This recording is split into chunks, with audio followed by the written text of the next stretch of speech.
ஹரி ஓம். ஆண்டாகிருஷ்ண திருவடிகளே சரணம். ஹரே ராம ராம ராம ஹரே ஹரே, ஹரே கிருஷ்ண கிருஷ்ண கிருஷ்ண ஹரே ஹரே.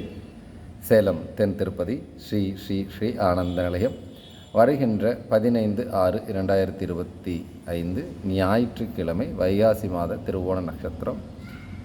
இதுவரையாக இருக்கக்கூடிய பங்குனி சித்திரை மாதங்களில் நடைபெற்றக்கூடிய பச்சை சாத்துதல்னு சொல்லக்கூடிய மறு உற்சவமும், அதைத் தொடர்ந்து வெள்ளை சாத்து உற்சவம், சிகப்பு சத்துவம் முடிந்து இது பூர்ணமாக மஞ்சள் சாத்து வைபவம் நடைபெற இருக்கிறது. ஸ்ரீதேவி புதிய சமேத மலையப்ப சுவாமி முழுவதுமாக மஞ்சள் நிற பூக்களாலும் வஸ்திரம் அலங்கரிக்கப்பட்டு 1000 தீபங்களுக்கு நடுவில் ஞாயிற்றுக்கிழமை மாலை 6 மணிக்கு சகஸ்ர தீபாலங்கர மண்டபத்தில் எழுந்திர அருள்காட்சி கொடுக்க இருக்கிறார். ஒரு விசேஷம் என்னவென்றால், இந்த வட இந்தியாவில் இந்த மாதத்தில் மாங்கனிகள், நம்மளுடைய பிருந்தாவனமாக இருக்கட்டும், குஜராத்தில் இருக்கக்கூடிய ஸ்ரீநாத் சுவாமிஜியாக இருக்கட்டும், அத்தோடு கூடியதாக பண்டரிநாதன், இந்த மாதிரி சன்னதிகள் எல்லாத்துலேயும் மாம்பழங்களை கூடை கூடையாக சமர்ப்பணம் பண்ணுவார்கள் பக்தர்கள். அத்தனை ஒரு விசேஷம் இந்த மாதத்தில். நம்மளுக்கு இன்னும் வைகாசி மாதத்துலேயே இருக்கும். நம்மளுக்கு அன்னைக்கு தான் பிறக்கிறது திருவோண நட்சத்திரமும் ஆணி மாதமும். ஆகவே இந்த வைபவத்தில் அனைவரும் கலந்து கொள்ள வேண்டுமே பிரார்த்திக்கிறோம். தங்களால் இயன்ற அளவு மாம்பழங்களை பகவானுக்கு சமர்ப்பணம் செய்து, முக்கணிகளில் முதல் கனி மான் தான் சொல்லுவாங்க நம்ம இதில். அந்த கனிகளை சமர்ப்பணம் பண்ணுறதுனால ஐஸ்வர்யமும் அளவில்லாத நற்பெயரும் புகழும் அடையலாம்.